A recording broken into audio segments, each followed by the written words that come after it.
Hey everyone, today I'm going to show you how to change candlestick colors on TradingView so your chart looks exactly how you want and is easier to read.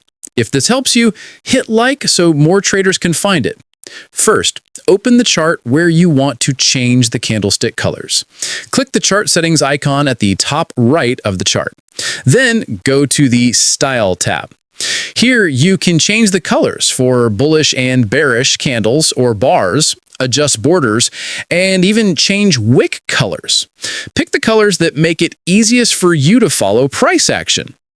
Sometimes, if the colors aren't changing the way you expect, it might be because you have an indicator that paints the bars automatically. Try hiding your indicators temporarily to see if that's the case. Also, TradingView has an option called color bars based on previous close that can override your custom colors. If it's enabled, you can turn it off in the chart settings to regain full control over your candlestick colors. And that's it. Now your candlesticks will appear exactly the way you want, making it easier to analyze trends and price movements. If this helped you, make sure to subscribe, hit the like button, and leave a comment if you want me to show more chart customization tips for TradingView. Thanks for watching, and I'll see you in the next video.